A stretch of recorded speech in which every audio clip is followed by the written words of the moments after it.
자, 우리가 인생을 살다 보면 정말 힘들고 어려운 때가 찾아오기도 합니다. 평소에는 자신감이 충만합니다. 그래서 나는 다른 사람에게 도움을 받으며 살기보다도 나는 베풀며 살기를 원한다 라고 하면서 봉사하는 것을 좋아하고 또 하나라도 있으면 나누면 살기 원하고 그러면서 삽니다. 자, 그런데 살다 보면 내 힘으로 도저히 감당할 수 없는 억울한 일을 만날 때가 있다는 거죠. 나는 잘못한 것이 분명히 없는데 다른 사람이 잘못한 것이 불똥이 튀어가지고 나한테 너무나 큰 어려움이 닥칠 때가 있다는 거죠. 여러분, 그런 일을 만나면요, 그동안 나를 가까이 했던 분들이 하나씩 둘씩 떠나갑니다. 그런데 마음 가운데 어떤 생각이 듭니까? 야, 사람들이 잘해줘봐야 아무런 소용이 없구나. 사람은 믿을 만한 대상이 아니구나. 이런 생각이 든다는 거죠. 근데 마지막에 손 내밀어 주는 존재가 누굽니까? 바로 보호자죠. 가족 아닙니까? 마지막에 그래도 구원의 손길을 내밀어주는 존재가 바로 가족이라는 거죠. 여러분, 잠언 17장 17절 말씀에 보면 형제는 위급한 때를 위하여 낳느니라 이런 말씀이 나오거든요. 근데 여러분, 이 형제는 누구를 말할까요? 형제는 단순히 우리가 문자적으로만 보면은 뭐 형제 자매 지간을 말하는데 그렇지 않습니다. 여기 형제는 무슨 의미냐? 바로 가족을 의미하는 거죠. 여러분, 하나님께서 남자와 여자를 만나서 부부가 되게 하셨죠. 하나님께서 부부로 짝지어준 이유가 뭔지 아십니까? 진짜 위급한 때 보호자가 되어주라고, 예, 부부로 만나게 하신 거거든요. 부모와 자녀 간의 관계도 마찬가지예요. 우리 형제 자매로 한 가정에 살게 하신 것도 마찬가지인 거죠. 누구나 다 정말 위급한 때를 하나님께서 허락하실 때가 있거든요. 그 위급한 때 왜 주시는 겁니까? 하나님이 정말 우리를 살아가신다면 평탄한 삶을 살게 하셔야 맞을 것처럼 보이잖아요. 그런데 너무나 힘든 상황을 하나님이 허락하실 때가 있다는 거죠. 그때 상대방이 가족 중에서 부부간에 이 아내에게 정말 어려움이 있을 때 남편이 뭐가 돼야 돼요? 보호자가 돼야 돼요. 울타리가 되어줘야 돼요. 그리고 정말 자녀들에게 어려움이 있을 때 부모가 보호자가 되는 건 당연한 거 아닙니까? 그리고 부모가 진짜 힘든 일이 있을 때 이 자녀들은 나 몰라라 하면 안 되는 거죠. 바로 보호자가 되어줘야 된다. 그래서 부모가 늙으면 부양의 의무가 있는 거죠. 부모가 늙어서 자신의 힘으로 아무것도 할 수 없을 때 자녀들이 보호자가 되어줘야 되는 거 아니겠습니까? 근데 오늘날 보세요.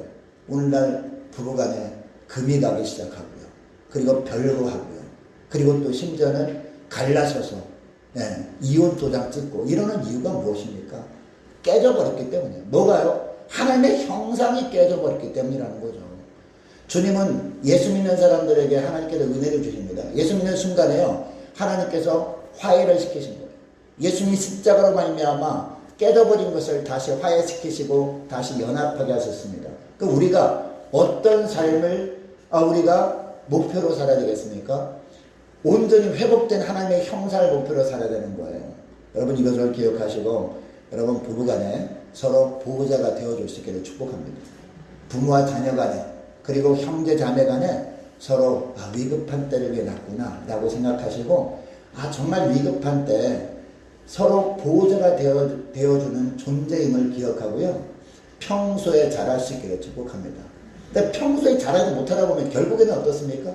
감정이 격화돼가지고 깨지기도 하는 거 아니겠습니까? 평소에 잘할 수 있는 저와 여러분 되시기를 축복합니다.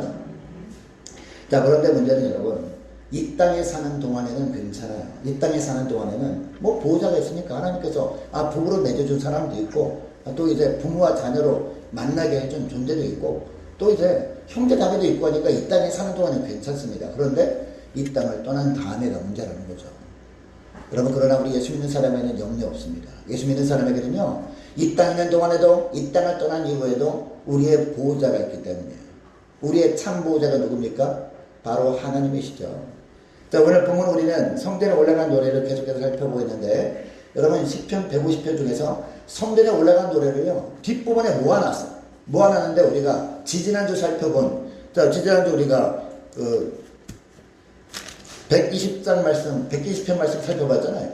120편부터 쭉 성전에 올라간 노래를 모아놨거든요. 자, 오늘 우리가 읽은 121편은 성전에 올라간 노래 두 번째죠. 당시 유대인들은 세계 어느 지역에 살고 있든지 간에 1년에 3번 절기 때만 되면 어디로 가야 돼요? 예루살렘에 모여야 됐습니다. 예루살렘에 모이는데 그 당시에는 교통이 발달하지 않은 시대였기 때문에 주로 낙타를 타기도 가기도 하고, 좀 부유한 사람들은요 마차를 타고 왔어요. 마차를. 이 마차를 타고 가면서 여러분 하루 이틀 걸리는 게 아니죠. 먼 거리에서, 심지어는 아프리카 있는 지역에서 오다 보면 이게 뭐 한 거의 보름도 걸리고, 심지어는 어떤 사람은 한 달 동안 그냥 걸려서 오는 거 낙타 타고 떠벅떠벅 이 사막을 떠나서 오는 거예요. 여러분 오다 보면 무료하잖아요. 그리고 혼자 오다 보면 위험하니까 무리를 지어 온단 말이에요. 한 마을 사람들이 한꺼번에 무리를 지어 오면서, 여러분 무료할 때 뭐 합니까? 노래를 하지 않습니까? 근데 그 사람들이 어떤 노래를 했을까요? 이 성전에 올라가는 노래를 한 거예요. 오늘 본문에 나오는 이 말씀의 노래를 한 거예요. 우리는 보통 정말 이 무료하고 하면 우리 노래할까라고 하는데 세상 노래를 하는 사람이 있지만, 이 사람들은 성전에 올라간 노래를 예루살렘 도착할 때까지 하는 거예요. 예루살렘 도착할 때까지. 그리고 예루살렘에서 이제 새 절기 때 하나님께 제사를 드린 다음에 집에 들어갈 때도 또 그 기간 걸려서 돌아가게 되잖아요. 가는 동안에 이 노래를 한 겁니다. 이 노래를 하는데 1절 내용이 찬양을 했을 겁니다. 1절 내용 보시기 바랍니다. 1절 내용 보니까 내가 산을 향해 눈을 들리라 나의 도움이 어디서 올까? 라고 찬양을 했습니다. 그런데 이 구절에서 산이라는 단어를 원어 성경으로 보니까요 복수형으로 되어 있습니다. 그러니까 이 구절을 원어 성경의 의미를 따져서 보면은 내가 산들을 향해서 눈을 들리라 나의 도움이 어디서 올까? 이런 내용이거든요. 네. 자, 그러니까 이 구절은 이런 내용인데, 성경시대에는요 어떤 자연 만물 중에서 인간이 정복할 수 없다고 느껴지는 것들이 있습니다. 뭐 예를 들어서 아주 높은 험산 줄령 이런 것들 보면 인간이 어떻게 정복할 수 없는 거. 이 등산하다가 죽는 사람을 보면서 이 산은 정복할 수 없는 존재니까 우리가 신적 존재로 여기자 하면서 신으로 숭배한 거죠. 산신 그런 게 있었단 말이에요. 우리나라도 옛날에 그런 게 있었잖아요. 산신령 뭐 이런 게 있었잖아요. 그 당시에도 마찬가지였다는 거죠. 또 바다나 강이나 그리고 하늘에 떠있는 해와 달과 별들은 인간의 힘으로 정복할 수 없다라고 여겨졌습니다. 뭐 오늘날이야 우주선 쏘고 화성도 가기도 하지만, 그 당시에는요 하늘에 떠있는 별 지구밖에 어떻게 갈 수 있다고 생각을 했겠습니까? 인간의 힘으로 어떻게 할 수 없는 어떤 신적인 존재를 여기고 어떤 형상을 만들어서 숭배했단 말이죠. 자, 그러니까 그 당시 이스라엘 백성이 절기를 맞아서 예루살렘으로 가는 길에, 쭉 가는 길에 많은 산들을 지나갔을 거 아니에요. 그 많은 산들을 지나왔는데 아주 높은 산도 지나왔습니다. 이 높은 산을 지나오는데 그 산 주변에 살고 있던 사람들이 바로 신적 존재로 여기는 산들로 지나갔단 말이에요. 그 산들을 지나오면서 자기들이 섬기는 하나님과 비교해 보는 거예요. 네. 산들을 쭉 지나오면서 보니까 그 산들이 여러분 말을 합니까? 산들이 말을 해요. 그리고 자기들이 기도한다고 그 산들의 기도를 듣습니까? 말하지도 못하고 듣지도 못하는 존재라는 것을 눈으로 보고 한 겁니다. 네. 쭉 지나오면서 수많은 산들을 내가 눈으로 보니까 이 존재들은, 이 주변 사람들은 숭배의 대상이라고 생각하고 있지만 결코 숭배 대상이 아니구나, 이것을 느끼게 된 겁니다. 그러나 하나님은 어떤 분입니까? 하나님은 말씀하시는 분이잖아요. 우리가 말씀을 잘 듣고 말씀을 붙들고 기도하면 하나님은 우리의 기도를 들으시는 살아계신 하나님이란 거예요. 비교해보니까 상대가 되지 않는 거예요. 사람들이 섬기고 있는 우상들은 사람의 수공물에 불과하구나. 그리고 듣지도 못하고 말하지도 못하는데 내가 믿는 하나님은, 내가 섬기는 하나님은 말씀하시고 듣기도 하시고 우리를 보호하시고 하시는 참 보호자구나. 이것을 깨달았던 거예요. 그래서 2절에서 어떤 고백합니까? 2절 말씀을 우리 함께 있습니다. 시작. 나의 도움은 천지를 지으신 여호와에게서로다. 아멘. 이 고백이 저와 여러분의 고백이 되어지기를 축복합니다. 근데 2절에서 보니까 나의 도움은 천지를 지으신 여호와라고 하고 있는데, 여러분 여기에 천지라는 단어는요 이 하늘과 땅이라는 뜻 아니겠습니까? 천지. 그런데 이 하늘과 땅 할 때 이 하늘은 단수형으로 되어 있지 않고 복수형으로 되어 있어요. 그러니까 천지하면 단순히 그냥 하늘과 땅이라는 뜻이 아니라 하늘들과 땅이라는 거예요. 하늘들과 땅. 여러분 우리가 밖에 가서 하늘을 쳐다보면은 하늘, 스카이, 이거는 단수형으로 쓰여져야 될 것처럼 보여요. 근데 여러분 여기에 하늘들과 땅이라고 한 이유가 무엇일까요? 이 하늘들에는요 물론 우리 눈에 보이는 우주 공간도 있어요. 하늘도 있어요. 물론 스카이도 있습니다. 근데 여기에 하늘이라는 뜻에는요, 해분도 있다는 거죠. 해분이 뭐죠? 바로 천국, 눈에 보이지 않는 영적인 세계를 의미하는 것이죠. 자, 우리가 사도신경도 고백하고 우리가 주기도문 고백하잖아요. 우리가 구역예배 끝날 때마다 주기도문 하지 않습니까? 주기도문 첫 소절이 뭐죠? 어디에 계신?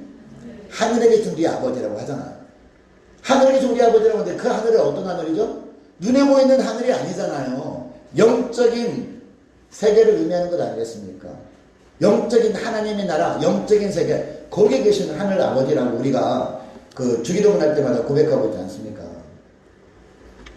자, 그러니까 여러분, 여기에 하늘들과 땅을 지으신 여호와라는 말은 무슨 말이냐?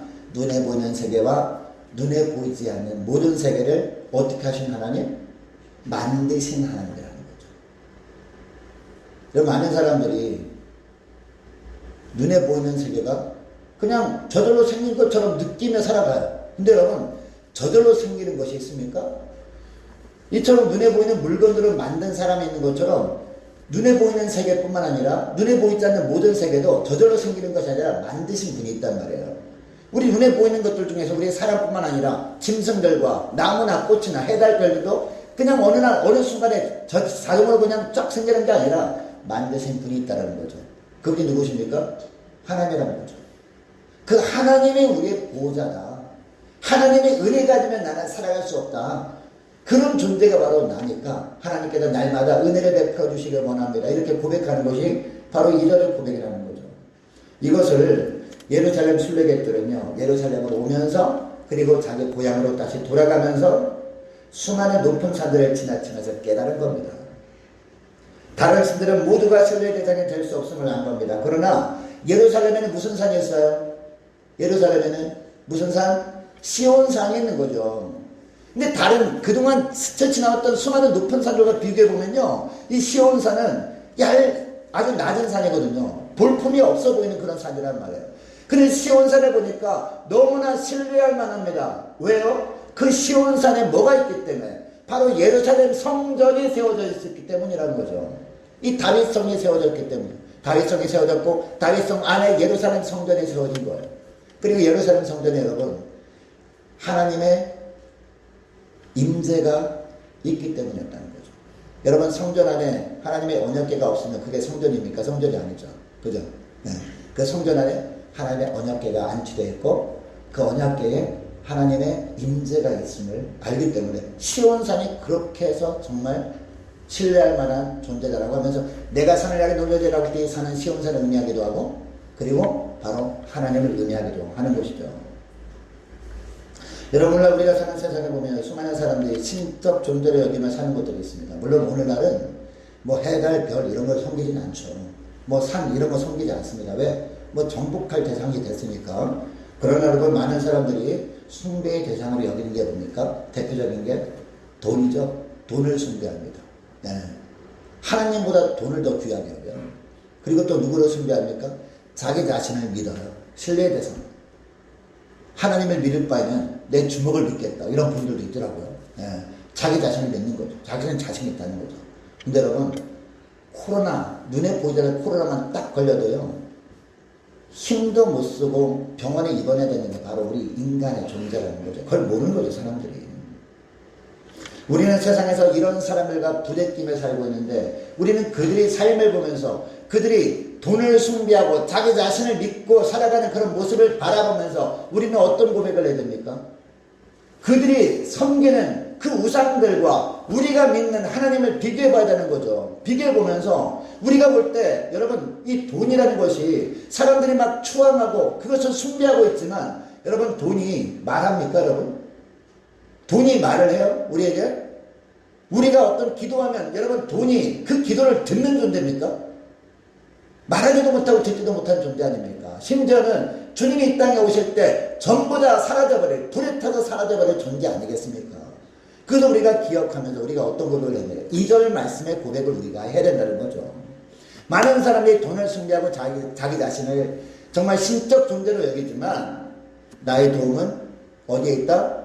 천지를 지으신 여호와에게 있다. 이런 고백을 하며 살아갑니다. 주님의 은혜가 아니면 나는 살아갈 수 없는 존재입니다. 이런 고백을 주님 앞에 날마다 해야 된다는 겁니다. 여러분, 하나님이 이런 하나님의 우리의 보호자 되시는 것이 우리에게 가장 큰 축복인 이유가 있습니다. 자, 오늘 보면 3절 말씀해 보면요, 첫째로 하나님이 우리의 개인을 보호해 주시기 때문에. 자, 3절 말씀 함께 했습니다. 시작. 여호와께서 너를 실족하지 아니하게 하시며 너를 지키시는 이가 졸지 아니하리로다. 아멘. 여기 보니까 너를 실족하지 않게 하신대요. 여러분, 여기 너는 누구죠? 너는 이전에 고백을 하는 사람이에요. 하나님 앞에 엎드려서 하나님만이 나의 도움이십니다. 하나님만이 나의 보호자 되십니다. 주님의 보호하시 없으면 나는 살 수 없는 존재입니다. 이런 고백을 하며 사는 사람, 이런 사람을 누가? 하나님께서 어떻게 하신다? 실족하지 않게 하신다는 거죠. 이렇게 하기 위해서 우리 주님은 졸지도 않으신다. 이 말씀을 하고 있다는 겁니다. 근데 여러분, 특별히 3절 상반절에 보니까 실족하다는 단어가 나오죠? 이 실족하는 단어를 원어 성경 사전을 찾아보니까 이런 의미가 있어요. 비틀거리다, 흔들리다, 그리고 미끄러지다, 이런 의미가 있더라고요. 자, 그러니까 실족하다는 것은요, 믿음의 길을 잘 걷다가 비틀거리는 것이 바로 실족한 겁니다. 처음에는 어떤 환경에서도 감사했습니다. 근데 광야 생활을 하면서 이스라엘 백성이 어떻게 했습니까? 먹을 것 때문에 불평합니다. 불만을 터뜨려요. 마실 물이 없다고 원망합니다. 여러분, 그 이스라엘 백성들의 모습 우리에게 있지 않습니까? 우리가 처음에 예수 믿을 때는요, 다른 거 다 필요 없어요. 주님만 있으면 돼요. 주님이 나와 동행하신 것 때문에 감사했어요. 네. 그래서 어떤 환경, 많은 사람들이 이것을 자랑하고 저것을 자랑해도 하나도 부러워하지 않았어요. 근데 세월이 흐르면서 우리 믿음이 식어지기 시작합니다. 믿음이 식어지면 어떻게 합니까?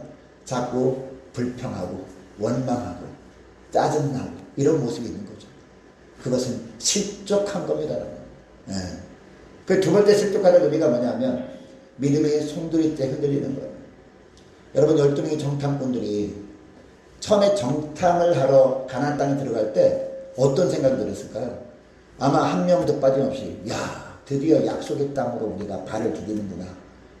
젖과 꿀이 흐르는 땅이라고 했는데, 젖과 꿀이 흐르는 땅은 어떤 의미일까? 막 가슴 설레면서 들어갔을 거예요. 근데 딱 들어가 보니까 자기들이 전혀 예상치 못한 환경이 딱 벌어진 거예요. 거기에 보니까, 아니, 사람이 살아도 자기들 보기에는 너무나 연약한 사람을 살아서 정복하기 쉬운 땅인 줄 알았을 거 아니에요. 근데 가보니까 어떤 사람이 살고 있어요? 거인족들이 살고 있었어요. 엄청나게 큰 거인족들. 그리고 엄청나게 화려한 무기로 무장하고 있었단 말이죠. 그리고 성들이 있었는데 너무나 높고 강한 성들이에요. 결코 자기들에 싸워서 이길 수 없는, 없어 보이는 그런 환경이었단 말이에요. 그래서 어떻게 합니까? 2명 빼고 10명은 어떻게 해요? 오금이 저린 거예요. 예, 두려웠던 겁니다. 하나님을 향한 믿음이 완전히 무너져 버린 거예요. 아니, 하나님 우리에게 땅을 주실 거면 좀 편하게 정복할 수 있는 곳을 주셔야지, 이렇게 우리를 삼키는 땅과 같은 이런 환경을 주시면 어떡합니까? 하나님 정말 살아계신 거 맞습니까? 라고 했을 거 아닙니까? 우리가 살아가는 삶 가운데를 보세요. 왜 처음에 예수 믿을 때는요, 담대함이 있었어요. 아, 주님이 나와 동행하시는 게 무엇이 두려우랴, 무엇이 겁나랴. 코로나를 겁나지 않는다. 마스크만 끼면, 손만 잘 씻으면 걸리지 않으니까 나는 담대하게 예배 드려갈 것이라고 하는데, 어느 순간부터요, 막 두려움이 밀려와요. 계속 방송에서 막 때리고 그러니까, 아, 혹시. 여러분, 교회에서요, 예배 드려야 걸린 사람은 한 사람도 없어요. 예배 드려야 걸린 사람은. 밖에서 걸려서 와서 이렇게 교회에서 그 사람 때문에 옮은 사람이 있어도 예배 드리다가 걸린 사람은 한 사람도 없단 말이에요. 처음엔 방송에서 그렇게 막 그 보도를 했지만 역학조사를 해보니까 밖에서 걸려들고 온 거예요. 광주 어떤 교회에서 이제 그 코로나 걸린 사람이 있잖아요. 역학조사해 보니까 교회 안에서 걸린 게 아니라 교회 밖에 그 광주에 광능사라고 절이 있잖아요. 그 절에서 걸려서 거의 100명 가까이 이렇게 번졌잖아요. 그 광명사에 걸린 사람이 다른 지역에 갔는데 다른 곳에서 그 사람과 접촉했다가 걸려서 교회로 온 거예요. 그리고 그 사람 때문에 걸린 사람이 몇 명 되지도 않는단 말이에요. 예. 그런데도 불구하고 어떻습니까? 이런저런 보도 들으면서 두려움을 막 느끼는 거예요. 믿음이 막 무너지는 거예요. 하나님 어떻게 살아계시면 교회 안에서 코로나가 이렇게 생기게 할 수 있습니까? 어떻게 이런 보도를 듣게 하십니까? 여러분, 그렇다면 우리는 실족한 거예요. 그리고 세 번째는요, 믿음의 길에서 미끄러져가지고 나도 모르게 죄악을 범하는 거예요. 다윗이 밧세바를 범하는 것처럼. 여러분, 다윗이 얼마나 믿음이 좋은 사람이었나요? 하나님이 기뻐하는 사람이었단 말이에요. 날마다 주님을 묵상하면서 날마다 주님께 기도하고 묻고 행했던 그런 사람이었단 말이에요. 근데 다윗도 잠깐 방심하다 보니까 어때요? 그 방심한 틈을 사단이 이용해서 죄를 범할 마음을 주셨어요. 그래서 밧세바를 범한 거 아니겠습니까? 우리도 마찬가지라는 거죠. 사람들이 그리고 말씀을 통해서 그것은 죄다라고 하는데도 불구하고 이 죄에 대해서 무감각해져 버렸어요. 그래서 나도 모르게 죄를 범하고 있어요. 그렇다면 우리는 실족한 겁니다. 자, 그런데 우리 주님께서 우리 보호자가 되어주셔서 졸지도 않으시면서 우리를 실족하지 않도록 해주신다, 이 말씀을 하고 있어요. 어떤 사람에게? 주님에 대한 분명한 신앙 고백이 있는 사람. 우리의 보호자는 누구다? 하나님밖에 없다. 여러분, 우리 자신을요, 나 자신도 믿을 수 없다니까요. 이런 고백을 해야 되는 거예요. 하나님, 저 자신은 전적으로 무능력한 존재군요. 저 자신은 전적으로 부패한 존재입니다. 저 자신을 저도 믿을 수 없습니다. 주님이 붙들어 주시면 안 됩니다. 주님이 붙들어 주셔야 됩니다. 주님이 나의 보호자가 되어 주셔서 주님이 인도해 주셔야 됩니다. 이런 고백을 하는 사람, 이런 고백을 하면 우리 주님께서, 전능하신 주님께서 우리를 붙들어 주셔서 실족하지 않도록 해주신다는 거죠. 그리고 두 번째로 신앙고백을 분명하는 사람이 속한 공동체를 지켜주신다고 했어요. 그것이 4절 말씀, 4절 말씀을 우리 함께 읽습니다. 시작. 이스라엘을 지키시는 이는 졸지도 아니하시고 주무시지도 아니하시리로다. 아멘.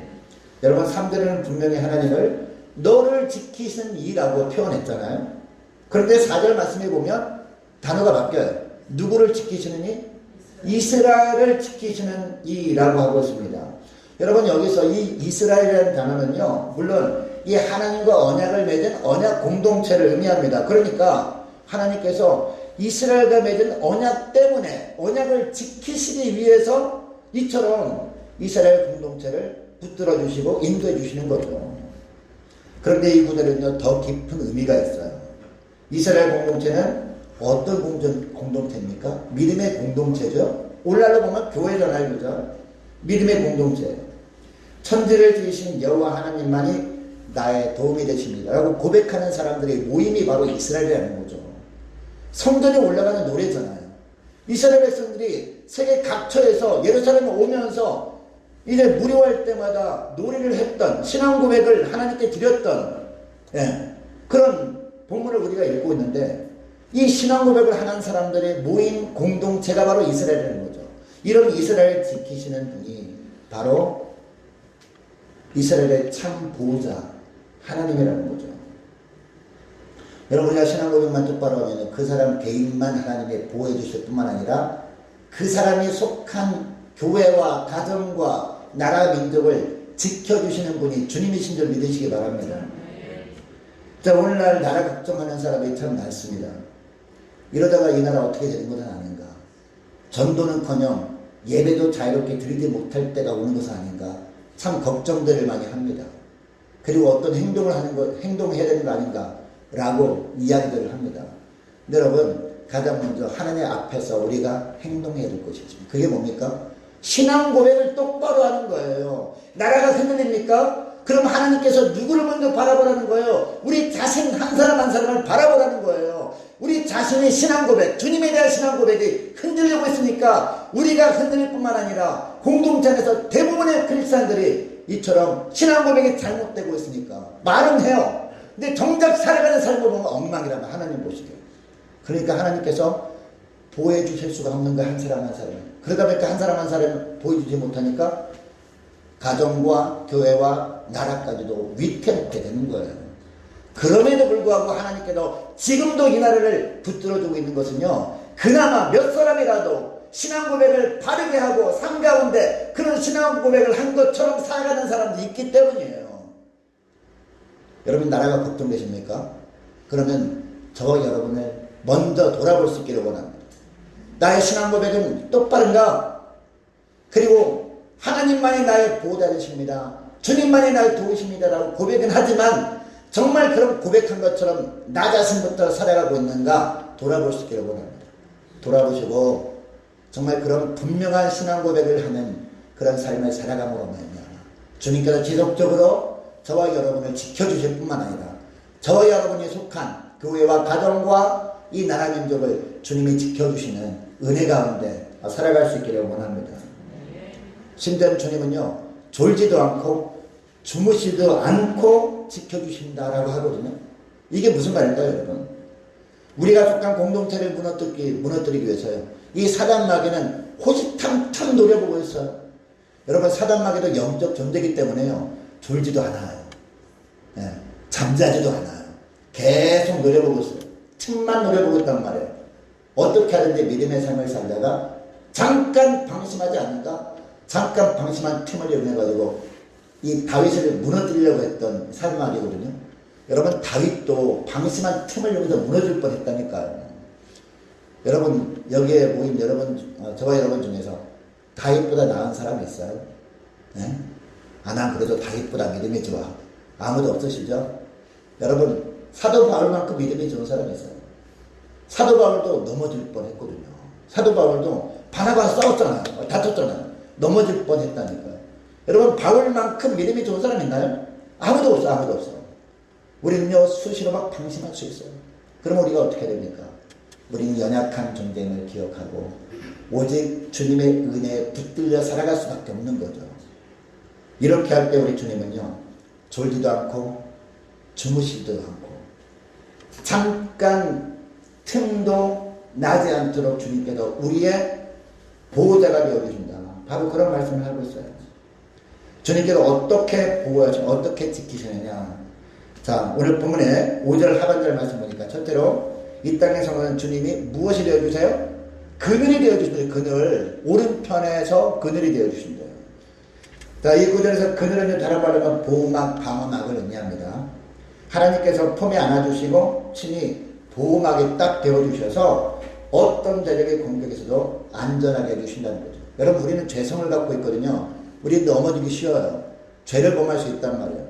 그럼에도 불구하고 우리가 주님의 은혜의 품에 우리가 안겨있으면 주님께서 딱 보호막이 되어주셔가지고 지켜주신다는 거죠. 보호막이 되어주셔서 사단은 자꾸 참수하거든요. 너 그렇게 살면서도 집사야? 너 그렇게 살고 있으면서 안수 집사야? 그러면서도 권사야? 그러면서도 장로야? 이렇게 그러면서도 목사야? 이렇게 막 그냥 참수한단 말이에요. 그때마다 주님께서 보호막이 되어주셔요. 우리 시선이 어디로 향하게 해요? 십자가로 향하게 합니다.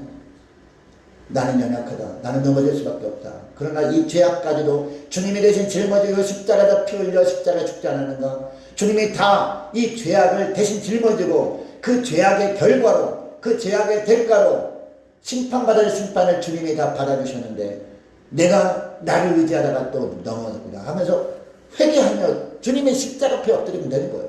이게 보호막입니다, 여러분. 다른 게 아니라.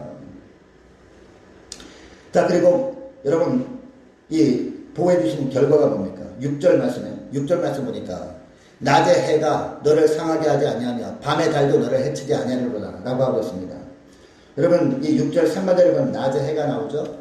뜨겁게 내리쪼이는 태양을 말합니다. 자, 오늘날 우리가 여름을 지나고 있는데요, 35도 36도 되었을 때 여러분 밖에 나가서 그 땡볕에 서보세요. 30분도 서 있기 힘들어요. 땀이 줄줄 흐릅니다. 1시간 정도 있으면요 정말 쓰러질 것 같아요. 일사병이 걸릴 것 같아요. 그죠? 모자도 안 쓰고 서보세요.